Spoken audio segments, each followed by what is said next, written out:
أعوذ بالله من الشيطان الرجيم بسم الله الرحمن الرحيم الصلاة والسلام على محمد وآله الطيبين الطاهرين. Assalamu alaikum wa rahmatullahi wa barakatuh. Can I hear you? Like it's going to be a really loud answer. Yep, just about. And can we start with a really loud salawat? Allahumma salli ala Muhammad wa ali Muhammad. Awesome. Right.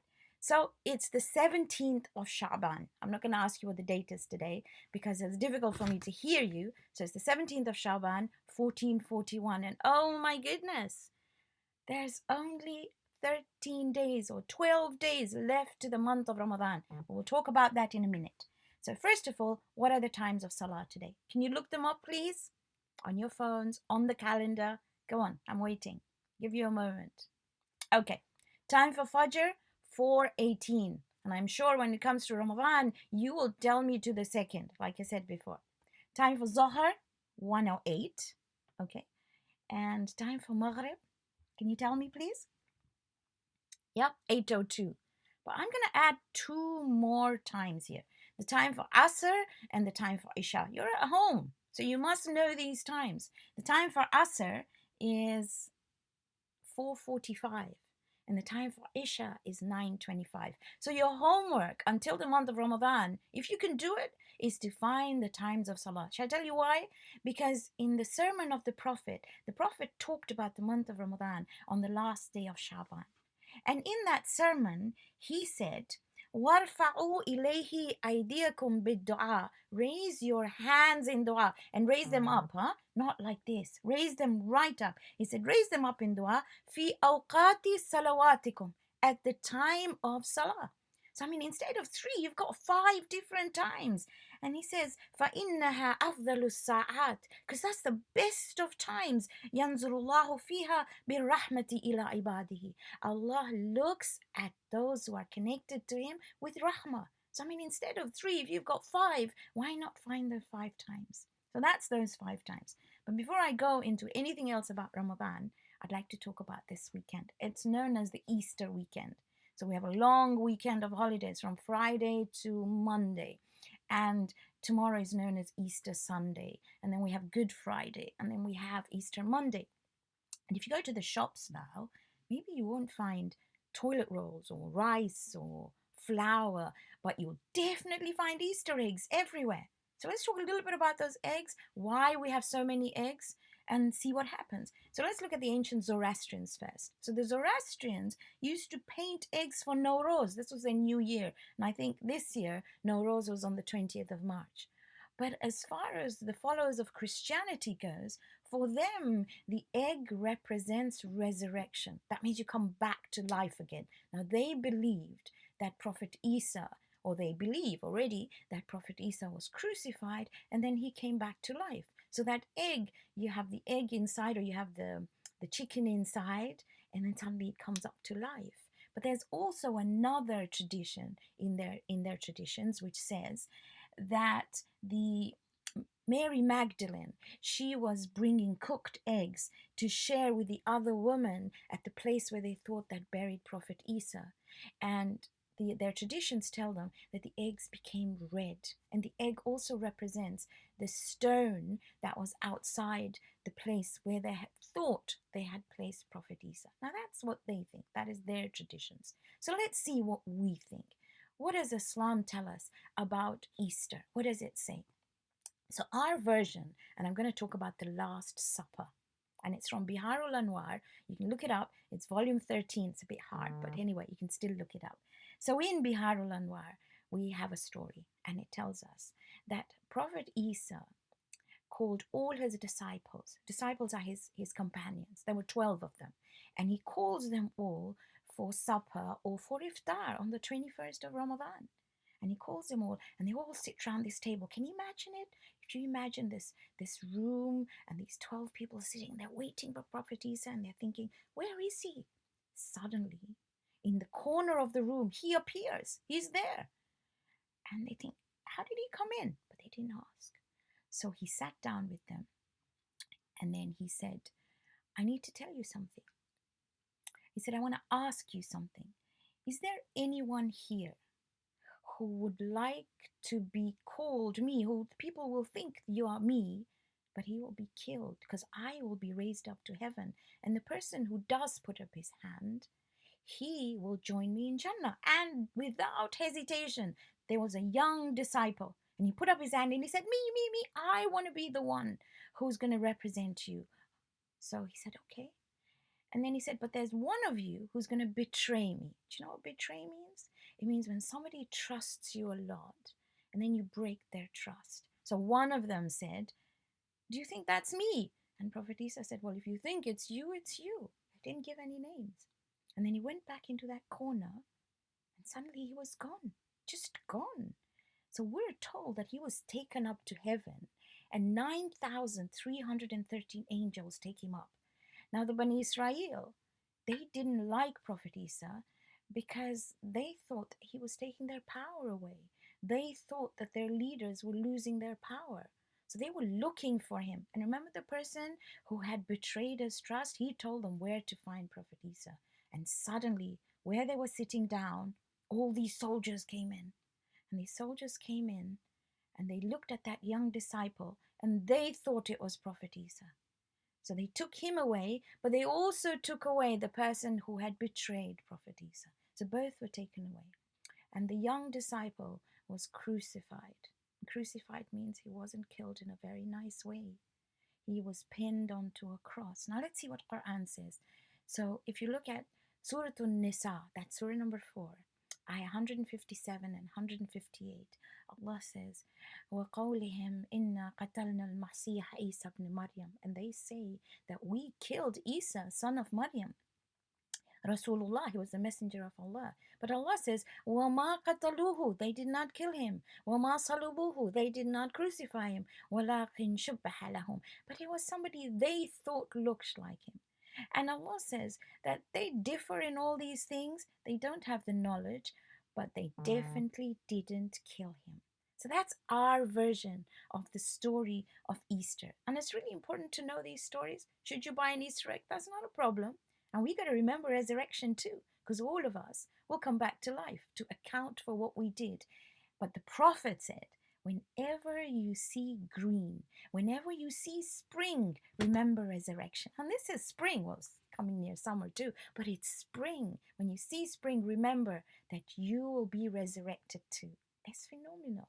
Okay, so now we got to talk about the month of Ramadan. My goodness, 13 days, 12 days. That's not a lot at all. So you need a countdown calendar. So hopefully you'll take a piece of paper, write down the dates, 18th Shaban, 19th Shaban, right up to the end. Now I'm going to be with you every day until then at 11:30 in the morning. And we're going to talk about how we prepare for Ramadan, especially about the Quran. And then in Ramadan, I will see you every day between 4 and 5, inshallah. But right now, we're going to talk about what else we need to do to get ready. So the first thing we need to do is make sure we have a Quran. Now I have my Papa's Quran, that Quran. It's my Papa's Quran and I absolutely love it. Absolutely love it. So that's the Quran I'm going to recite in Ramadan, but I'll recite another one too. This is the one that my mom gave me when I got married. And that's 44, oh my goodness, 45 years old. That's really old. So you have to have your Quran ready. Make sure you've got something that you can highlight the ayat with. Make sure you've got a pencil to write and underline stuff that you need to know. We'll talk about this throughout this time. You also need a dua book. I have my grandfather's dua book, that one. And you may have a small one. There is one that we do at Q Fatima, which is the duas for Ramadan, which is big writing. You can order it from there too. We also have a dua book like that, which says, let us learn communicating with Allah, which has a translation and explanation and worksheets for Ya Aliyu Ya Azim and Allahumma Atkil. It's really, really good to have something like that with you. So that's your Quran, that's your duas. And then you need to make a list. Oh, wait a minute. Let's see what the Prophet said about Quran in his sermon. He said, وَمَنْ تَلَا فِيهِ آيَةٌ مِّنَ الْقُرْآنِ. Whoever does the tilawah, who recites and understands one ayah, one of the Quran in this month, كان له مثل أجر من ختم القرآن في غير من الشهور. It is as though he has finished the whole Quran in other months. Can you imagine? One. That's it. So really, really important to get that right. The next thing is family. Make a list of your family. Make a list of your grandma, uncle, aunts, cousins, all of them, and write to them to say, may you have an awesome Ramadan. You could say Ramadan Kareem, make these cards for them because the Prophet really, really stressed on family. Let's see what he said. He said, وَمَنْ وَصَلَ فِيهِ رَحِمَهُ وَصَلَهُ اللَّهُ بِرَحْمَتِهِ يَوْمَ يَلْقَاهُ. The one who gets together with his family, with his blood family as such, Allah on the day of Qiyamah will shower him with mercy. I mean, who doesn't want that? Just by sending a card to your relations, to all those cousins you've forgotten, those uncles, those aunts, all those people that you've forgotten, he's telling you you're going to get his rahmah, his mercy on the day of judgment. But he says, this is a bit sad. He says, وَمَنْ قَطَعَ رَحِمَهُ, the one who breaks off relationships. Oh my goodness. قَطَعَ اللَّهُ عَنْهُ رَحْمَتَهُ يَوْمَ يَلْقَى. Allah will cut off his mercy on the day of Qiyamah. So if you have somebody you're not very friendly with, a bit angry with in your family, please go and say Ramadan Kareem. Even if they don't reply back, you got to do that because that's what the Quran says. Right, next, tasbih. You must have a tasbih. I have this one. I love it. This is made out of amber, but you could have a kake shafa tasbih, but you must have your own tasbih and you must keep it with you at all times. You could wear it around your wrist like I do. And make sure, especially in Ramadan, if you start now, it becomes a habit. In Ramadan, you can do so many tasbihs.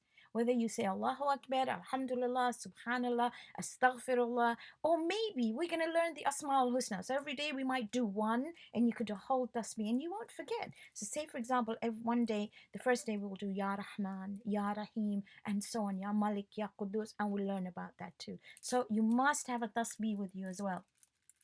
Then you got to make a timetable. You must have a timetable. Now, the Jamaat has a beautiful, KSIMC give you a beautiful timetable. You could write on there because too much screen time is not good. Too much writing on the computer is not good. Make sure you use something, paper and pen, and write down what you want to do on that day. Make sure you have a timetable. In that timetable, make sure you know what you want to eat, and it must be healthy food. Okay, once in a while, chips, but you know what? They're not good for you. So you could try and make a timetable for mom to say you want healthy food. The Prophet recommended so much, and we'll talk about that hopefully as the month comes near. But good healthy food in the month of Ramadan. A few days or a few cheat days, okay, fair enough. But Ramadan is to be able to make yourself healthy everywhere. Physically, emotionally, spiritually, and mentally. Really, really important. And finally, the last thing. You gotta make sure you have a charity box. You must make sure you give sadaqah in the month of Ramadan. Now, we've got these boxes that I've been talking about throughout these days, and we'll be posting them to absolutely every student of workshop. If you're not a student of workshop, it's okay. Send your addresses to Masuma Alu. Do you know Masuma Alu is? Oh my goodness, she's phenomenal. If you send your address to her or you call her and give her your address, she will post one of these out for you. And so you can collect your stuff in it. It actually comes in an envelope. I've shown it to you before. And it's really important that you do that. And the last thing that I need to be able to talk to you about the month of Ramadan, is to know that we are the guests of Allah. See, the Prophet said, he said it's the month. Let me read you right in the beginning, and we'll go over this sermon in the whole within the next few days. So he says, هو شهر دعيتم فيه إلى ضيافة الله. It is a month that calls you to be the guests of Allah. وجعلتم فيه من أهل كرامة الله. And he invites you to be one of those who is near him and who is honored. There is no important month than this. It's really, really important. So get a copy of the Sermon of the Prophet. It looks something like that. You can order it off Fatima, or you can download it and just print it out. Read through it. We will go through it all the time, but read through it and make sure you get this list done, because Ramadan it doesn't come again, and it's phenomenal. And lastly, write down at the end, Salatul Layl. Come on. We can all try to pray. If you can't wake up just before Fajr and you think just before Fajr you're going to have Sehri and it's going to be too late and you can't do it, before you go to sleep, Do Salatul Witr. I've talked about it before. Just one rakat. Try. Just try and see the difference it makes. I'm going to end with a story, and then we will talk about, or we will recite the dua that we always recite. So, fasting is something that we should start in Shaban to get used to it for the month of Ramadan. So, there was a lady, and the Prophet had told her how important it was to fast in the month of Ramadan. He had told everyone. So, one day he was coming back from the mosque, and it was the time of Dhuhr, and he was passing by her house, and she was shouting at the lady who was working for her. I mean, really shouting. He could hear her from outside. So he went home and he sent her some lunch. She looked at the lunch. It was a month of Ramadan. She ran to his house and she said, Ya Rasulullah, you told us to fast. You said I can't eat or I can't drink from dawn to dusk, and then you're sending me lunch. He said, what is the point of not eating and not drinking when you are eating that person's heart? You're hurting her so much that she feels like her heart's been eaten away. So when you fast, you've got to think about this. We're going to fast with our whole body, absolutely everything. No shouting, no screaming, no cheating, no lying, nothing. That's what's called fasting. Otherwise, it's just keeping hungry and thirsty. So really important to think about that story, and inshallah we will keep on talking about it from tomorrow. Now we have a virus that is going around, and it is causing so much havoc, so much. We've got to try as much as possible with our dua and dua. You'll follow what the medical profession tells you.